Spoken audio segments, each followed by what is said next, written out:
Thank you very much. Thank you. Thank you very, very much, Haley. Thanks a lot. Thank you. Thank you very, very much, Governor. I am both a good friend and a great admirer of the governor. I think you all know what a great governor you have in the state of Mississippi. You knew that for a long time, and I think in all that happened during the terrible disaster of Katrina and the aftermath of that, the whole country found out what a great governor you have. And the governor and I were just discussing the fact that among the things that happen when you have these terrible disasters or terrible attacks, certain things emerge from them, even that are good things. And so much of it is bad, but if you learn from them, something good can emerge from it. That's the way I always felt about September 11. It was a horrible attack, a terrible disaster. There's no way to ever get over the enormous losses that we encountered, both in New York and all throughout the country. There's no way to get over the enormous losses that were encountered during Katrina. The thing that we have to do as decent, caring, compassionate, and intelligent people is to try to figure out how to maybe keep those the worst that we've ever had. I mean, that would be a contribution in and of itself. If the worst disaster and the aftermath of it was Katrina, and we learned from it, and we dealt with it more effectively in the future, and if the worst catastrophe in terms of terrorism was September 11, and we can prevent it in the future, and we can figure out how to ameliorate it. You certainly did that here in Mississippi. The governor and I were talking before, and we said that one of the things that emerged that are very similar about New York and Mississippi, since September 11, people look at New Yorkers differently than they did. I think there's a certain understanding that people in New York are no different than any place else. They have the same strengths, the same weaknesses. There was always kind of a strange difference about New York. And I think September 11 made New York, in all of its best qualities and maybe even some of its weaknesses, very human. And the people of America look at Mississippi very different than they did before, I think, because they saw some real strength of character, great leadership. But great leadership, as the governor knows, only works when you have great people to lead. The thing that makes you a great leader is the people that you get to lead. I remember when people would praise me for whatever I did on September 11, I always would say that I rested on the shoulders of giants. And people would think, well, that's just you just say that to sort of be modest or whatever. No one has ever accused me of false modesty, by the way. I didn't do it for that reason. I did it because it was true. It was absolutely true. I didn't accomplish anything. The firefighters accomplished everything. The police officers accomplished everything. The EMS workers accomplished everything. The construction workers, the people who volunteered, and the people in Mississippi accomplished everything. Now, an effective, great leader like Governor Barbour knows how to take advantage of that and to use that to its maximum extent. Somebody else could have been very different. So I come here to make this speech deliberately because this is so important. One of the things that I promised on September 11 is that I would do everything that I could, since I was one of those people fortunate enough to survive the hand of God, or could have been the other way. I lost a lot of good friends that day. We were talking about one mutual friend that we both lost that day just a few minutes ago. So I feel an obligation to make sure that something like this, to the extent that we can, make sure it doesn't happen again. And that's the spirit in which I'm going to talk about it this morning, or this afternoon, rather. And I also would like to introduce Richard Shearer, who was the Commissioner of Emergency Services in New York City on September 11. Richie has come with me.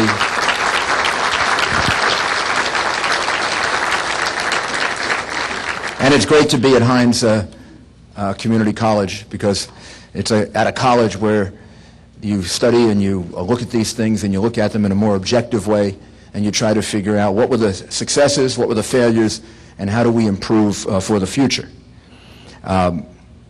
I think every American today needs a mindset of being a first responder, not just the people who wear the uniforms. You are first responders, but everybody has to think that way in this country, because the more we can get civilian involvement in this, the better the response. First responders have a saying. It goes something like this: hope for the best, but prepare for the worst. And the reality is that in doing that, when you prepare for natural disasters, you're preparing for terrorist attacks. When you prepare for terrorist attacks, you're preparing for natural disasters. Right after Katrina, I remember there was a lot of discussion that too much time was being spent preparing for terrorist attacks, and that was taking away from preparing for natural disasters. Well, that's not the case, or that shouldn't be the case. These two things are not at all mutually exclusive. The same things we have to do to prepare for a natural disaster are the same things that have to be done to prepare for a terrorist attack. The only real difference between the two is the prevention part. You prevent terrorist attacks in a different way than you predict natural disasters. And natural disasters may not be preventable. They may be predictable, but not preventable. Terrorist attacks, through the use of proper intelligence, military, maybe are preventable. But once it happens, it's the same thing. It's the dislocation of people. It's the fighting of fires. It's the fighting of floods. It's the emergency evacuation of human beings. It's finding them and being able to administer medicines. It's figuring out a temporary place for them to live in small numbers or large numbers. It's trying to figure out what medicines they're going to need and what illnesses might emerge, what infections might come. So when you here now are preparing for a natural disaster, as you do, we were just at MEMA, and you've got a wonderful facility there. We were jealous of it, right, Richie? We're ready to move in to your emergency management center. But when you're preparing for a natural disaster, whether you know it or not, you're also preparing for a terrorist attack. Now, I learned that a long time ago, because over my period of time in public office, I've dealt with a lot of different emergencies. It never struck me as dramatically as it did on September 11, however. And I'll tell you the incident. When you go through these, you have these memories that all of a sudden crystallize everything for you. When I was first informed of the attack on the World Trade Center, I was on 55th Street in Manhattan, and it was about 9 o'clock in the morning, a little before 9 o'clock, and one of the police officers came over to my table. In fact, she's with me today, and she informed my counsel that a twin-engine plane had hit the North Tower. And we rushed down the 6 miles to what ultimately became Ground Zero. It was known then as the World Trade Center. And when we got about a mile away, the second plane hit. And we realized it was a terrorist attack, not just a twin-engine plane hitting the North Tower. And when we got there, I still hadn't really appreciated how different this was than all the other emergencies that we faced before. Now, New York City is an emergency a week. And every week there's an emergency. It can be a little one or a big one. It can be a subway derailment or a hostage situation or a blackout or a terrible fire or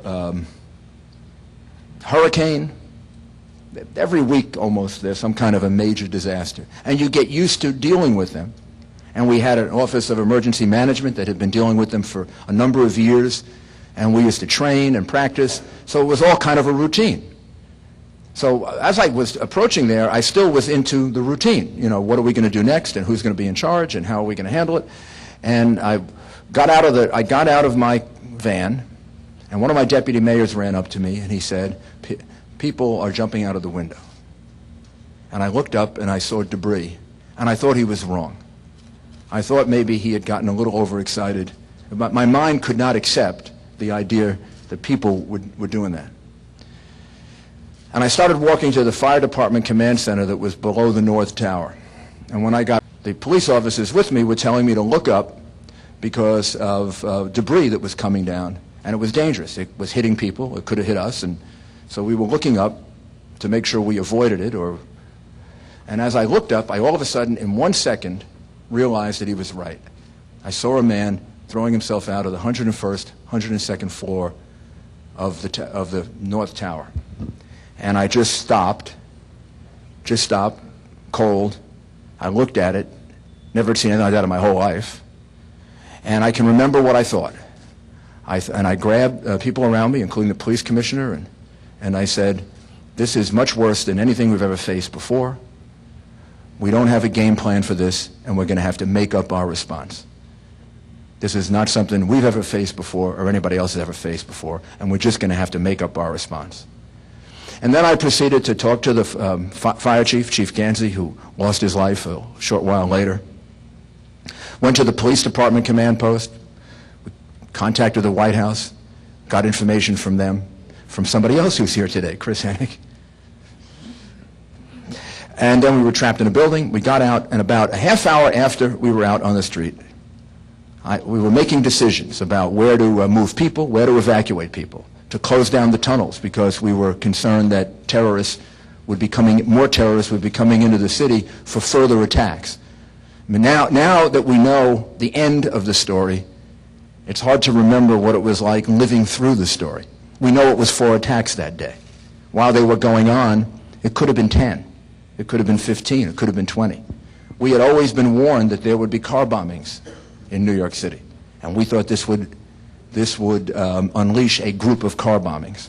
So we had to dispatch the police to the priority targets where we thought that might happen. We closed down the tunnels to incoming traffic so no other potential terrorists could get into the city.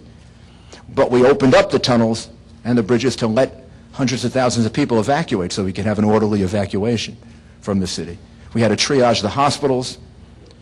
We had to bring in emergency generators to light up Ground Zero so we could work 24 hours a day. We had to organize enormous amounts of cars and trucks coming into that area. And as I was in the middle of making these decisions, all of a sudden, these words came back to me that I had learned from a judge that I had clerked for at the beginning of my career. He used to say, if you prepare for everything that you anticipate, you'll be prepared even for the thing you haven't anticipated. It'll be in the preparation for everything that you anticipated that you'll find your answer. He used to say that about being a trial lawyer. And it came back to me, and I realized that every decision that I had made had come from a plan. But it was a different plan. It had a different title on the front. Like triage the hospitals came from our plan for anthrax. What will we do if there was an anthrax attack in New York City? Our plan for evacuation of the city came from our hurricane plan. Our plan for priority targets came from our terrorist bombing plan. We had a list of priority targets. We had a list of the targets that we thought terrorists would use, 1, 2, 3, 4, order of priority. Our plan to get large generators to light up Ground Zero came from our blackout plan. Unfortunately, New York City has blackouts, and you need generators so the hospitals can keep going and the emergency equipment can keep going. And I can go on and on and on and give you numerous examples. The point of this is,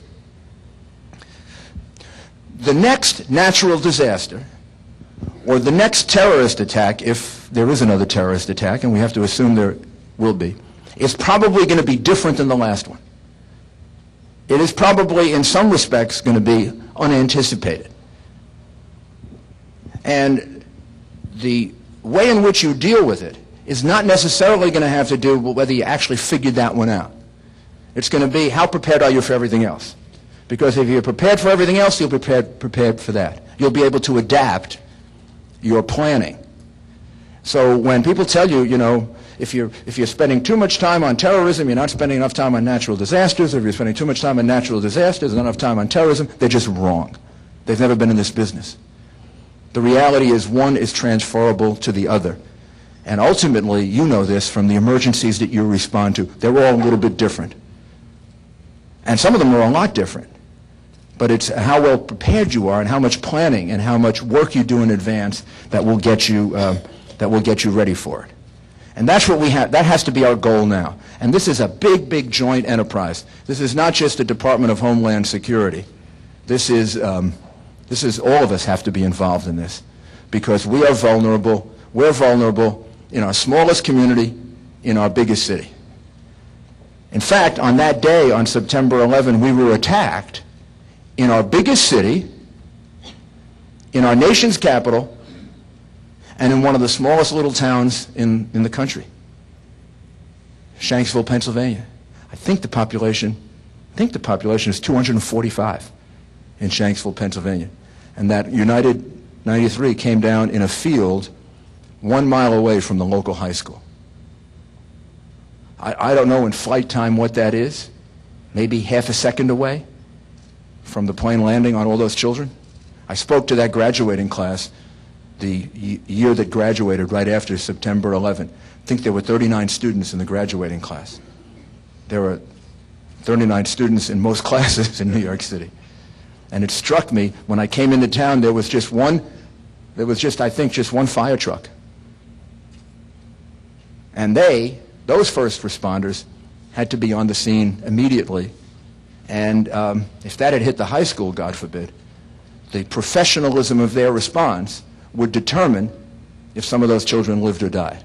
So we need to be prepared all over the country. And my commitment is that all of America should be at least a certain baseline of preparation, so that no matter where this happens, we can't assume, this would be a terrible mistake for us to assume that the next attack is going to be like the last one, that the next attack is going to be necessarily by airplane or against the largest city and the capital.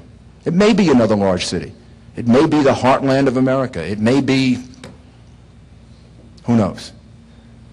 So it puts the burden on us to be prepared everywhere. And of course, natural disasters can and do happen everywhere. So my commitment is that every part of America will have a baseline of preparation where the Department of Homeland Security, the federal government, will work with you to make sure you have the resources and the preparation necessary. And that's the way in which you can take a natural disaster and see what can be done about ameliorating it as much as possible. Now, all of you have lived through a terrible natural disaster. And what you found, I bet, is that citizens working together is probably the most effective way to deal with it. There's an organization here called HANDS, Helping Americans Needing Disaster Support. It's a faith-based organization. It's a nonprofit, and it was developed after Hurricane Katrina tore through the Gulf Coast. And I found that these organizations that develop do some of the most effective work. And there's some wisdom to that. You know, the federal government has to realize that if there is another terrorist attack, or when there is a natural disaster, the federal government cannot be there to deal with it as the first responder. You're going to be there dealing with it, or you're going to be there dealing with it, or you're going to be there dealing with it, or your brother or sister in Illinois, or in Idaho, or in Iowa, or in Texas, or wherever. We just don't know who. So the federal government has to think of this, and here I think the principle of federalism is very, very valuable. As not just a principle, but as actually a good working tool for how we do this. The federal government has to deal with whatever it is that you have to deal with. The federal government in Washington, think of it as the support headquarters. You're the people in the field that are going to be the first responders, or as this new term, I don't know if you've heard it, first preventers. I think of the people in uniform now, the police officers, the firefighters, and the EMS people as first preventers and first responders. It was a scholar for the Manhattan Institute named R.P. Eddy who framed that term, first preventer, but meaning the police who can organize in a way to gather intelligence. But you're the people that need the support, and the federal government has to understand that. It has to understand that we should organize ourselves so that we have, you have the support that you need to get things done. And that's the way in which we're going to solve these things in the future. The first mission has to be to prevent one of these attacks from taking place in the future. And the government has done a good job of that. Now, I know it's not popular these days to say that the government has done a good job of anything. The way the media is kind of constructed and the way our politics are kind of constructed, everything is about the things that have gone wrong, all of the criticisms. But I have to tell you quite honestly, if you had told me on September 11, 2001, or September 12th or 13th or 14th, when I was living through the worst parts of this, if you had told me that there wasn't going to be a terrorist attack in the next 5 to 6 years, not only would I have not believed you, but I couldn't find an expert that would support that. Every single expert briefing me, or briefing my police commissioner, or my police department, was telling me, expect attacks. Expect, I'm going to say some of them said numerous attacks. And I don't think I'm telling you any secrets. If you read George Tennant's book and several other books, they just repeat what I'm saying here, that anticipation was that we were going to be attacked numerous times. Well, we haven't been attacked. In fact, as I count them, from public sources now, not private information, there have been at least 14 attempted domestic terrorist attacks that have been stopped, and 9 international plots against American citizens since September 11. Now, I'm sure there are more that we don't know about, because I remember when I was in government, there were more that people didn't know about.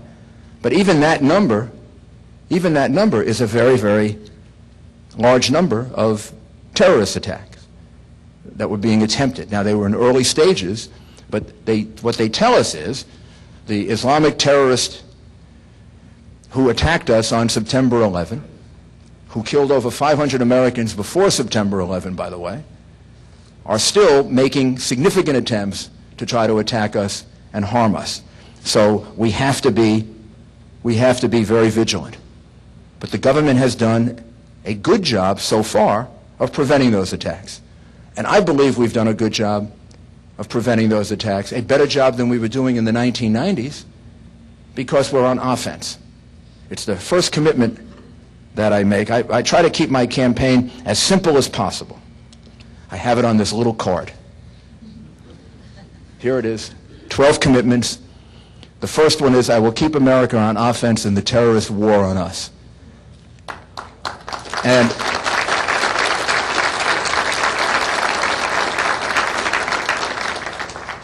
what that means is that we will do everything we can to use the means that exist, electronic surveillance, interrogation techniques that are aggressive, not illegal, but aggressive, coordination of state and federal law enforcement, using our police. We have 800,000 police officers in the United States.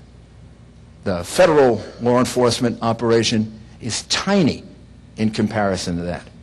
And having been in charge of both at different times, I know the difference.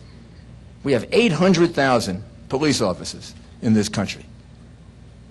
If we utilize them properly, we've got a lot of first preventers, don't we? But it's got to be the federal government working with them to use them properly. And we can be very, very proud of the success so far in preventing another terrorist attack. It came about because of very, very brave work, very intelligent decision-making, things probably we'll never hear of.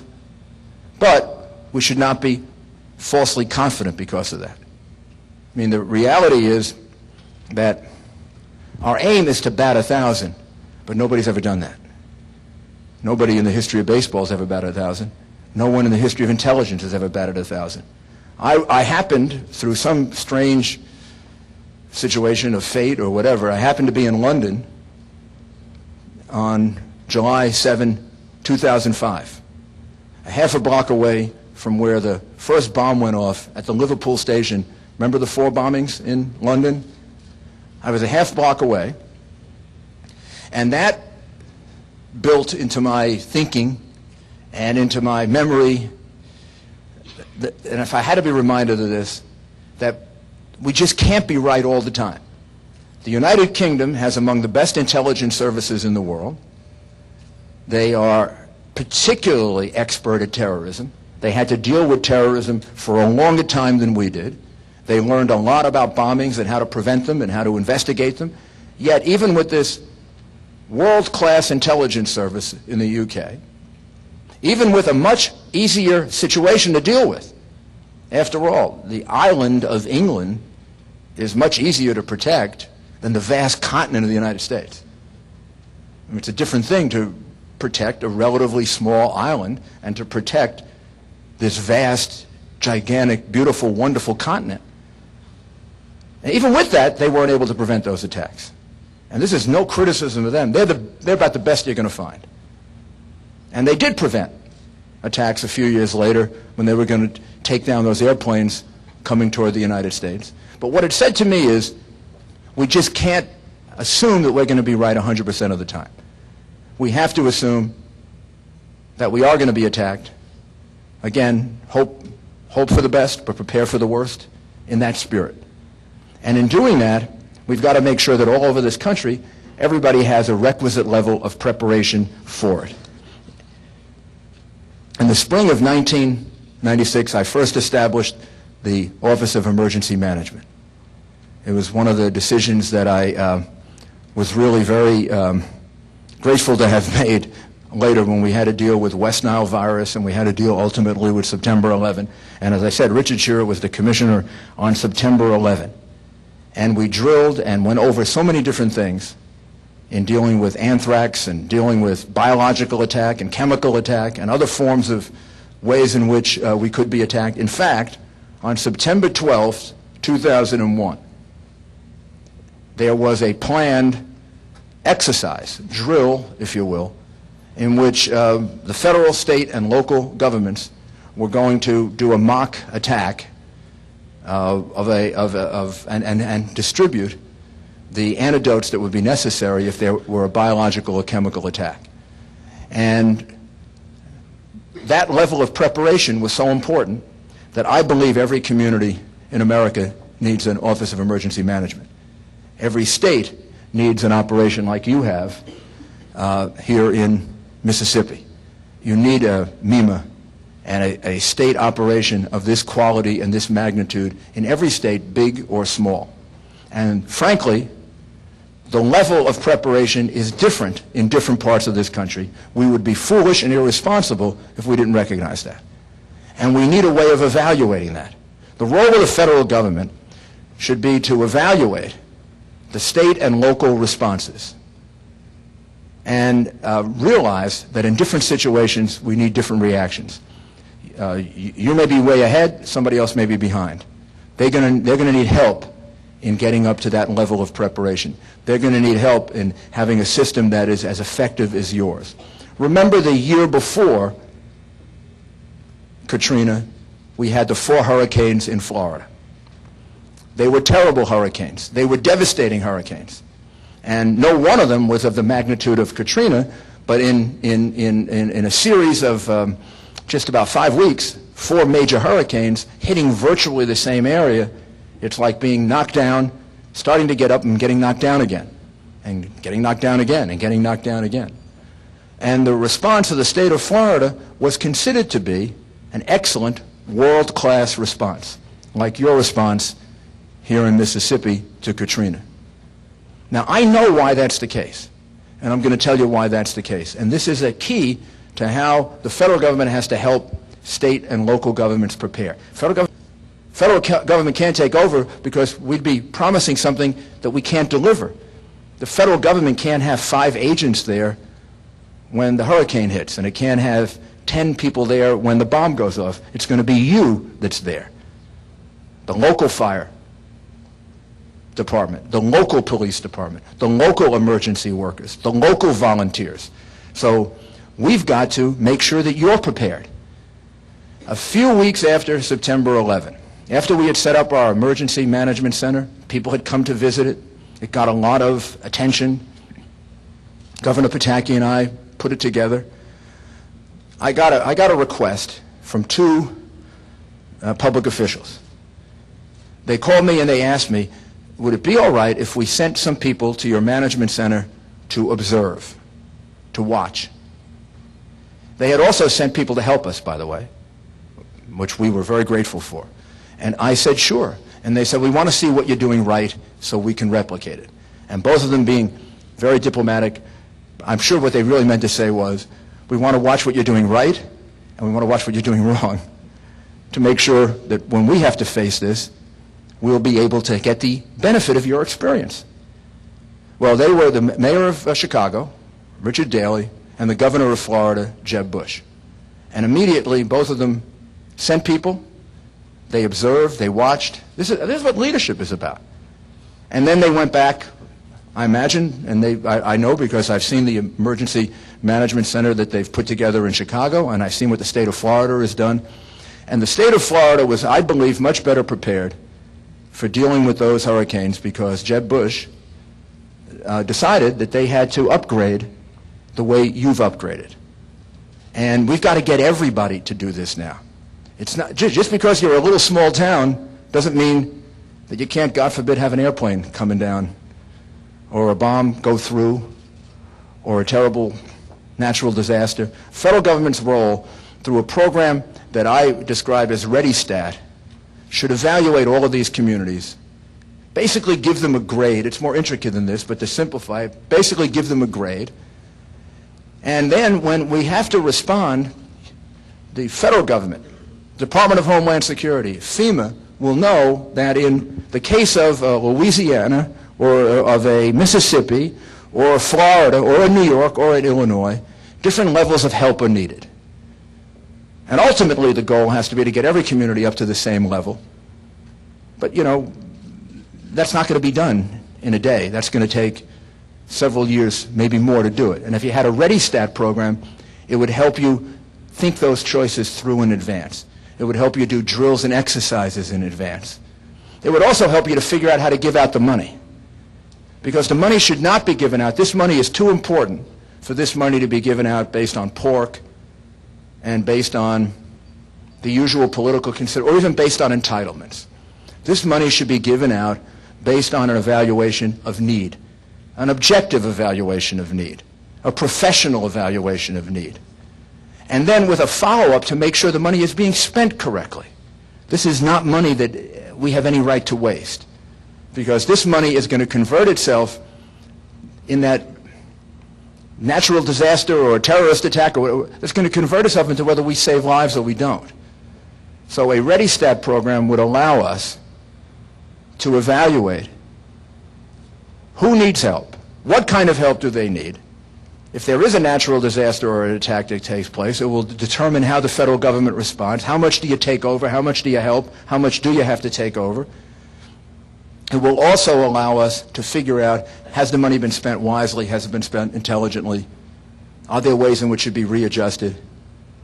And it's very, very necessary that we have a program like this to make sure that we get over this debate that's going on right now about where should the money be spent and how should it be spent. This should not be earmarks and pork and entitlements.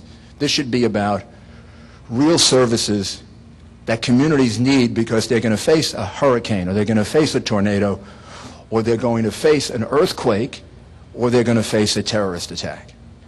And then we need a terror-stat program, which really is described best by my former police commissioner, and now the police commissioner of Los Angeles, Bill Bratton, who helped me establish the ComStat program that we use for fighting crime in New York, and by Professor Kelling, who helped develop that with him. The TerrorStat program is basically a way of making sure that we share intelligence about terrorism.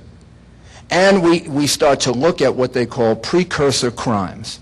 This was very effective for us in reducing crime dramatically in New York City. Precursor crimes mean the crimes that terrorists have to commit if they're operating in your country and they're getting ready for an incident like a bombing, like a biological attack, like a chemical attack. Doesn't mean that every time they do that, but you know, one of the terrorists who brought about the September 11 attack was pulled over by the Maryland police. Now I'm not faulting them; they wouldn't have known at the time. Terrorists sometimes have to steal. Terrorists have to steal material. They have to create false documents. They have to use false identities. Everything I just mentioned to you is a crime.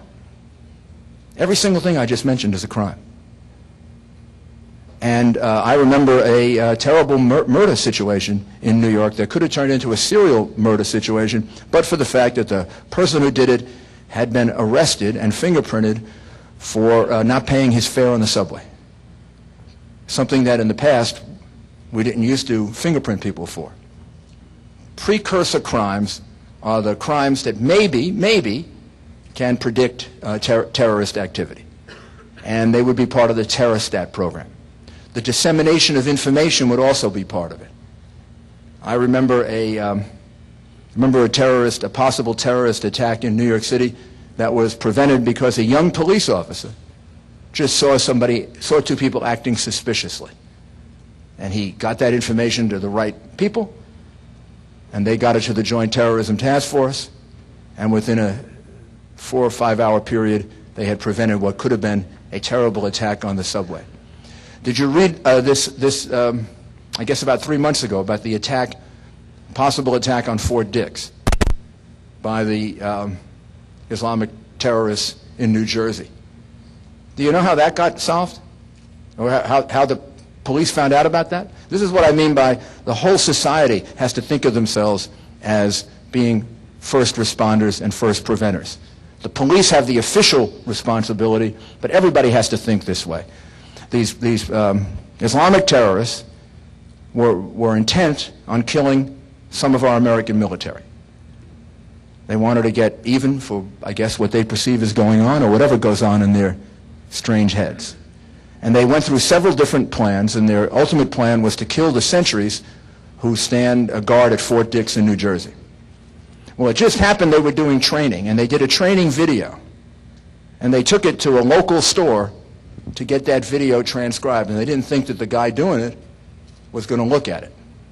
Nobody said the terrorists are all that smart, by the way.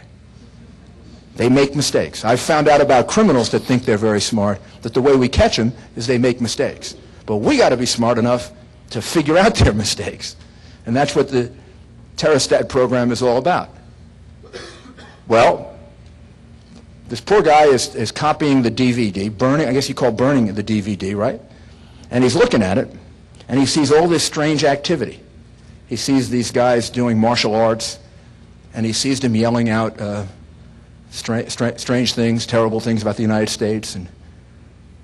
And he's wondering, am I watching some kind of a fraternity craziness, or am I watching something serious? You know, some other person might have just pushed this aside, right? But he was smart enough to call up the local, I think it was Mount Laurel Police. I don't know how large the Mount Laurel Police is, but it's not 36,000 like the New York City Police Department. It's got to be a small police department. He brings the police officer in, the police officer looks at it, and the police officer, being a first preventer, says, I don't understand this stuff as much as others would, but I know this is something we got to do something about. And he calls the Joint Terrorism Task Force, which is an organization of FBI and police in Philadelphia, and says, why don't you come and look at it? You can evaluate it better. The long and short of it is they do. They're not sure, but they begin investigating. The investigation goes on for 16 months. They eventually insert an undercover agent who sells machine guns to the potential terrorists. They tape record the conversation, then finally they arrest them earlier this year. But it all began with the clerk in the store copying the DVD and the alert first preventer in uniform, the civilian first preventer and the uniform first preventer. And a Terrostat program would help us track this. It would also complete what has to be completed if we're going to be a safe country, which is the federal government has to look upon all of you in uniform as being just like the military, because you're our first line of defense now. Our firefighters, our police officers, our rescue workers are our first line of defense. We need you to be alert. We need you to feel that you're all part of one operation. In order to do that, the federal government has to be willing to share information with you. There's no longer a period of time in which the federal government can sit there and say, this information is too sensitive. We can't trust the local police with this information. We can't trust the state police with this information. We're all part of this together. Your knowledge and information from the street is enormously necessary for the people in Washington. And their knowledge of what's going on internationally is just as important for you making decisions, and we've got to be able to share this information. We've got to be able to have these information sharing operations that link up local law enforcement with federal law enforcement. If we do that, it doesn't mean we absolutely will prevent the next terrorist attack. There is no guarantee of that. Just like those terrific UK intelligence operation wasn't able to prevent 7705, just like it wasn't able to prevent the attack in Glasgow.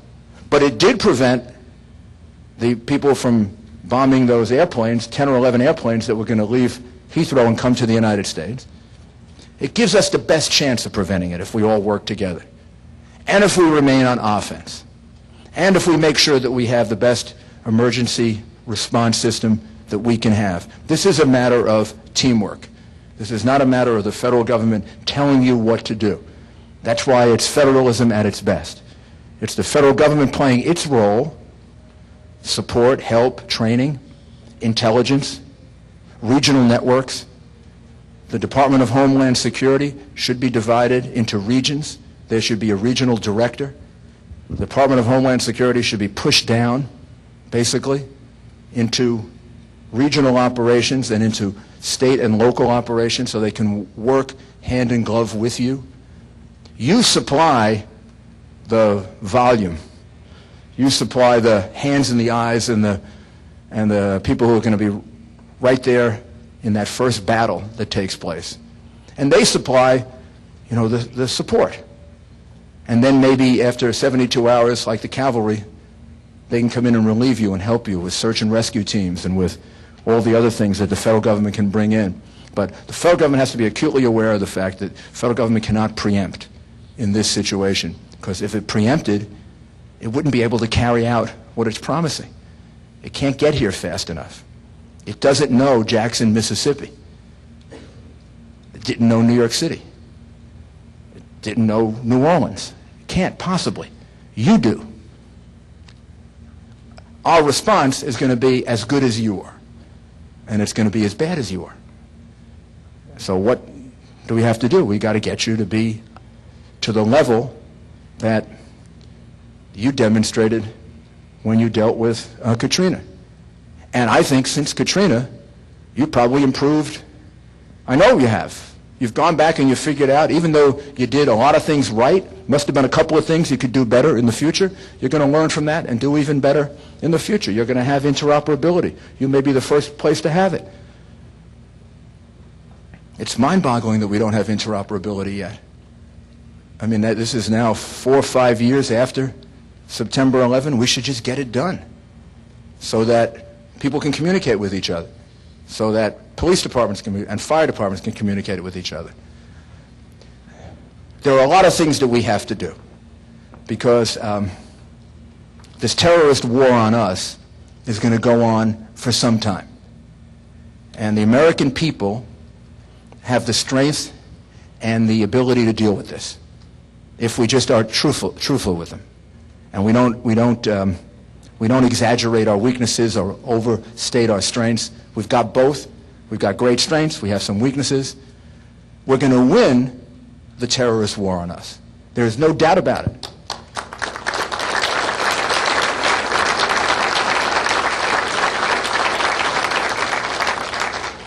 And how we conduct ourselves and the choices we make, both politically and law, will determine if we win it in a shorter period of time and fewer casualties, or by going back on defense, we end up extending it longer, make it worse than it has to be. I mean, that's kind of in our hands.